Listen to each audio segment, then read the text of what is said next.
I know the feeling, that weight that no one else can see, but it's always there.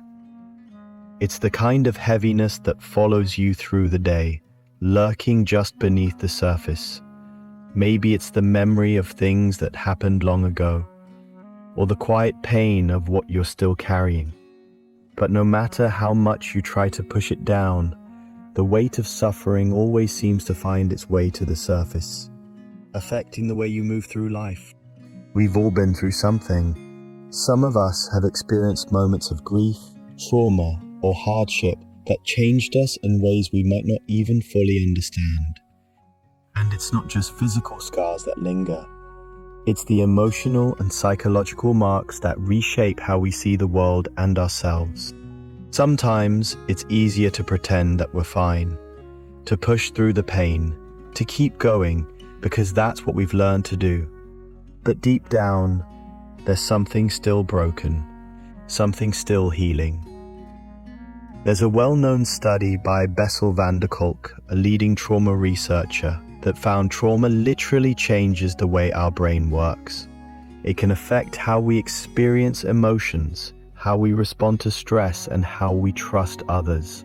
When you've suffered too much, you don't just get over it, you learn to live with it, often in ways that are unseen by those around you. You might feel like you can't fully trust others, because trust has been broken before. Or maybe you push people away because being vulnerable feels too risky. This is the psychology of survival. For those of us who have endured more than we should have, our coping mechanisms often become our new way of life. Maybe we've developed a fierce independence, refusing to ask for help even when we need it the most. Maybe we're always on guard, waiting for something to go wrong because we've seen how quickly things can fall apart. It's the kind of hypervigilance that becomes so normal, we don't even notice it anymore. Our nervous systems are on high alert, trained by past pain to always be ready for the worst. But here's the truth. Suffering doesn't define us. It shapes us, yes, but it doesn't have to control us forever. The reason we develop these traits, the guarded heart, the need for control, the fear of being vulnerable, isn't because we're broken. It's because we're trying to protect ourselves from more hurt. We've learned that if we don't protect ourselves, no one else will.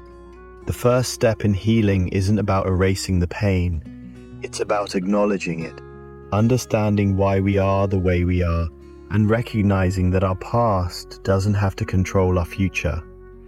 We don't have to carry the weight of what we've endured in silence. We can start by allowing ourselves to feel again, to trust again, and to lean on others without fear. It's not an easy process, and it won't happen overnight, but healing is possible, and the journey starts with understanding that the way we've learned to survive those mechanisms we built to protect ourselves are not weaknesses. They're just the way we've learned to cope.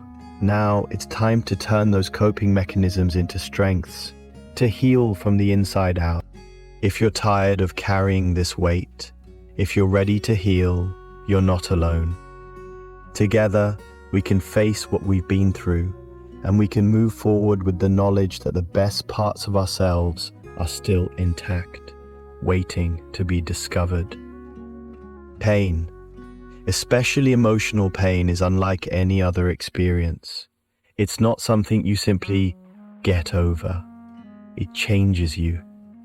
Think about a time in your life when the pain felt so deep, so all-consuming that moving forward seemed impossible.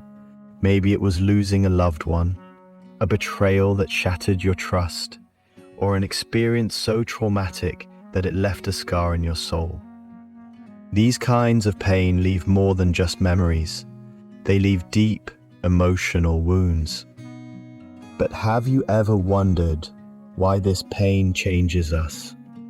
Why does it feel like we become different people after going through such heartache? When we experience pain, our brain works in ways we don't always recognize to protect us.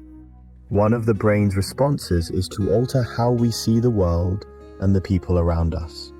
Research from the National Institute of Mental Health, NAIM, shows that after trauma, our brain can shut down painful emotions as a way to prevent us from reliving that hurt.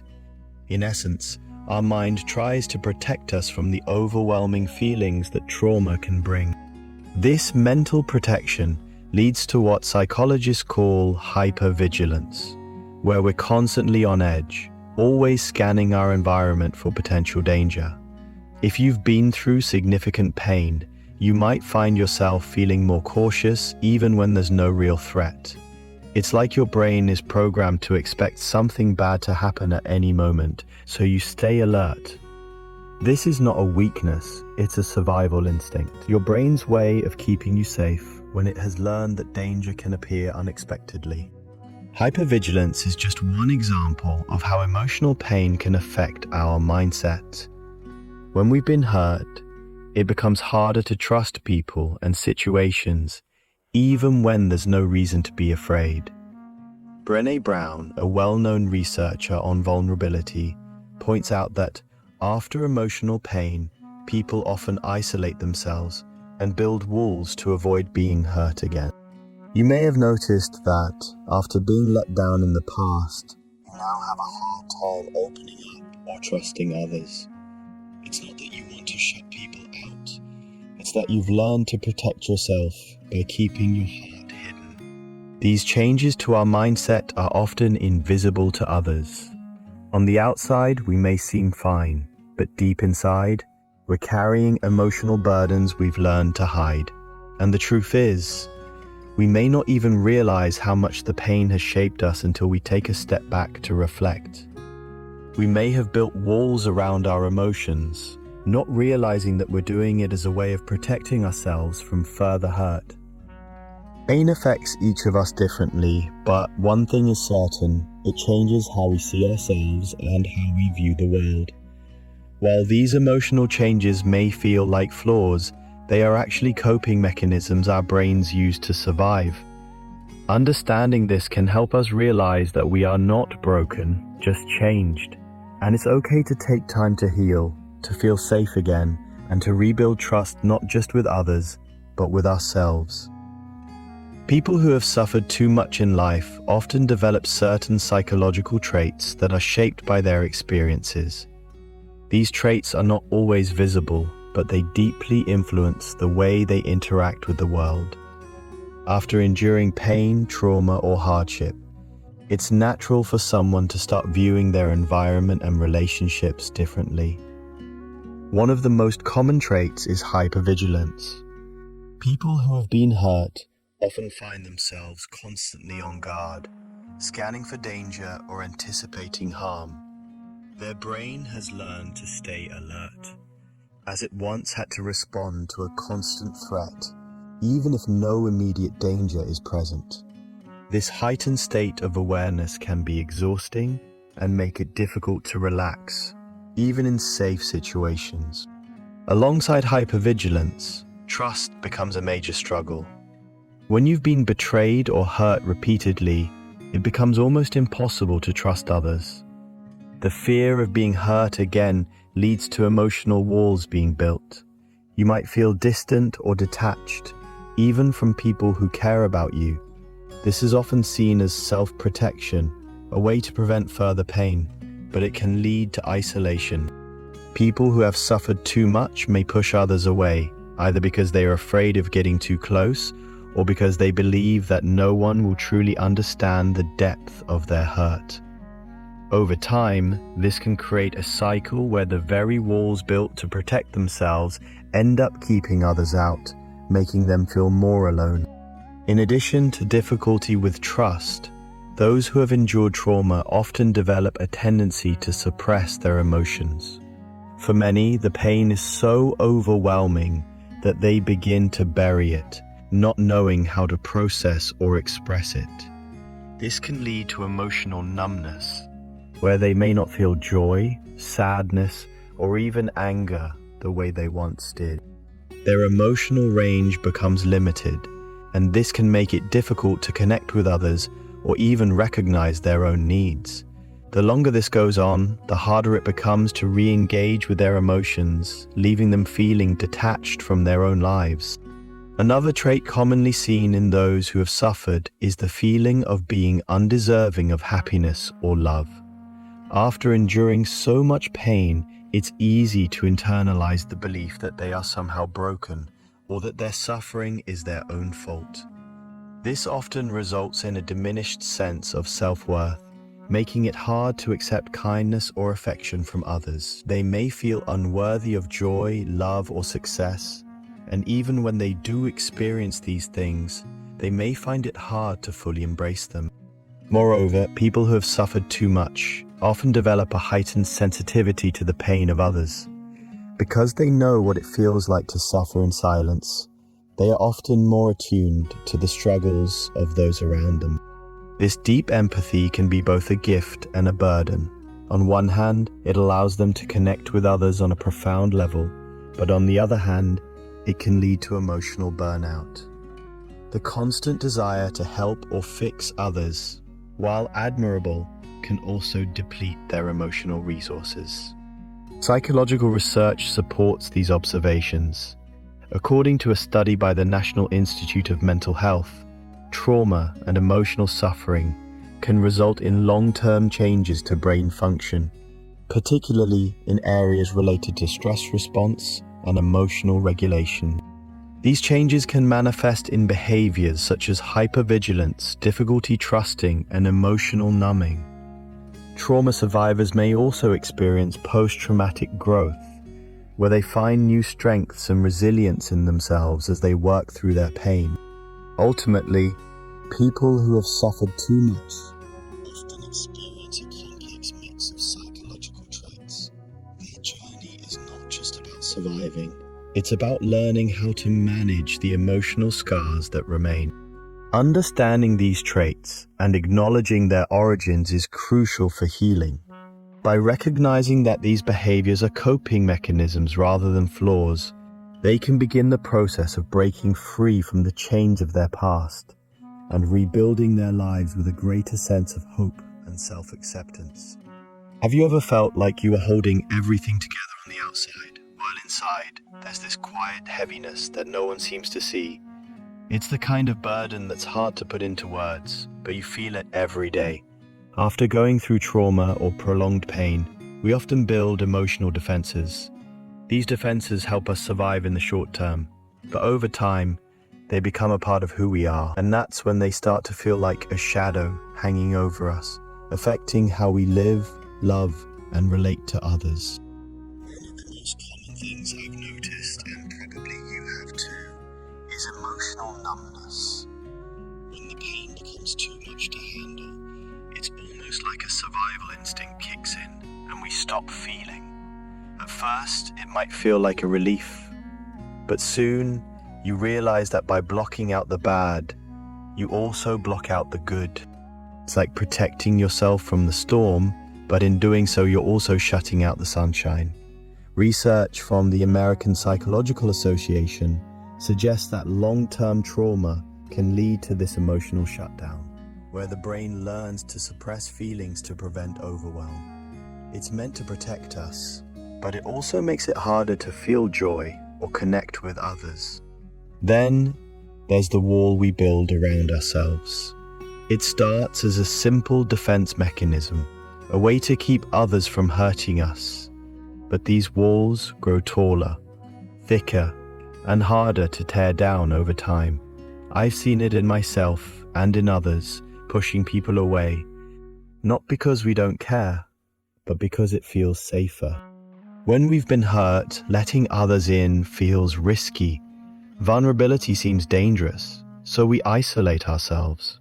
We put up these invisible barriers, and even though they protect us from pain, they also stop us from experiencing love, trust, and connection. Trust becomes another struggle. When you've been let down or betrayed too many times, trusting again feels impossible. The fear of opening up, of getting hurt once more, becomes overwhelming. But here's the truth. By staying closed off, we also keep ourselves from fully living. We miss out on the beauty of meaningful relationships, the warmth of true connection. It's a tough cycle to break, but it's possible. What's important to realize is that these shadows aren't flaws.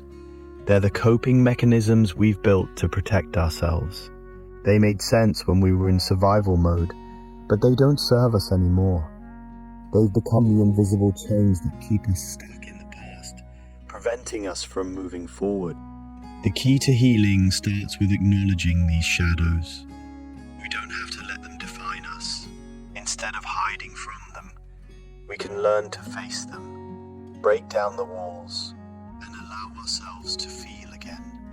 Yes, it's scary, but it's the only way to move past the pain and live fully again. When you've been through deep suffering, it can feel as though you're permanently stuck in the aftermath. The pain seems too big, too overwhelming, and the idea of finding peace or joy again feels impossible. But what if I told you that the pain you've endured has the potential to transform you, not just into someone who's survived, but into someone who's learned and grown from the experience? It's hard to see it when you're in the middle of the struggle, but pain, when faced and processed, often leads to unexpected wisdom. People who have suffered too much often develop an intense sense of empathy and understanding for others. This is not to say that suffering itself is good, but it's a natural result of experiencing hardship. When you know what it feels like to hurt, you are more likely to recognize and connect with the pain of others. Research on post-traumatic growth supports this idea. According to studies conducted by the American Psychological Association, AAPA, people who have faced adversity and overcome it often experience a form of growth that allows them to find new meaning in their lives. This growth can manifest in many ways: deeper relationships, a stronger sense of purpose, and the ability to see the world with a newfound clarity. It's as if, through the process of healing, you come to understand the value of life in a deeper, more profound way. However, this growth doesn't come easily. It requires vulnerability, courage, and the willingness to face your emotions rather than avoid them. One of the first steps in healing is acknowledging that the pain is real. It's easy to dismiss the hurt and push it aside, but healing doesn't begin until we allow ourselves to fully experience and process what we've been through. The more we resist it, the more it controls us. So the key to healing is acceptance, accepting the pain, accepting the impact it has had on you, and accepting that even in the darkest moments, you still have the capacity to move forward. The journey of healing also requires self-compassion. Many of us, especially those who have suffered deeply, have a tendency to be harsh on ourselves. We blame ourselves for the pain we've endured, or we feel as though we don't deserve happiness or peace. But true healing can't begin until we are kind to ourselves, until we forgive ourselves for past mistakes, and until we stop believing that we're broken. When we treat ourselves with compassion, we begin to create the space needed for emotional recovery and growth. Healing isn't about erasing the past or forgetting the pain. It's about integrating the experiences and emotions that have shaped us and using them as a foundation for building a better, more authentic life. It's about seeing the scars as part of the story that makes us who we are, rather than as marks of weakness. As Brené Brown, a renowned researcher on vulnerability and shame, says, "Owning our story can be hard, but not nearly as difficult as spending our lives running from it." When you learn to accept your story, the pain, the struggles, and the growth that came from them, you begin to unlock your potential for deeper connection, joy, and purpose. The pain you've experienced doesn't define you, but the way you choose to heal from it will. The truth is, you are not defined by your pain. It's easy to let past struggles shape how we see ourselves, but that's only part of the story. Yes, pain can shape us, but it does not dictate our future. You are not broken, just changed. Healing doesn't mean forgetting the pain. It means accepting it and using it to fuel personal growth. People who have faced hardship often become the most compassionate, resilient, and wise. Their ability to turn suffering into strength is a testament to human resilience. This transformation doesn't happen overnight, but it does happen, step by step. The path forward may not always be easy, and some days might feel harder than others. But remember, you have already shown immense strength by surviving what you have. You are stronger than you realize. The very pain you've endured has equipped you with the tools to build a brighter future. Healing is not about returning to who you were before the pain. It's about becoming who you were always meant to be. It's about embracing your flaws and scars and realizing they are part of your journey. These experiences have given you the wisdom and resilience to move forward. So, take a moment to acknowledge how far you've come, recognize your growth, and know that despite everything, you are not stuck in the past. You are your strength. Your journey may have been painful, but you are capable of creating a future filled with hope, growth, and peace. You are not your pain. You are your resilience. You've made it this far, and that alone speaks volumes about your strength. Your journey, no matter how tough, doesn't define you, but it can shape you into someone even more resilient. If any part of this message hit home, you're not alone in this. Healing takes time, and it's okay to lean on others. If this resonated with you, drop a comment and share your thoughts. Let's keep supporting each other together. We'll keep growing stronger.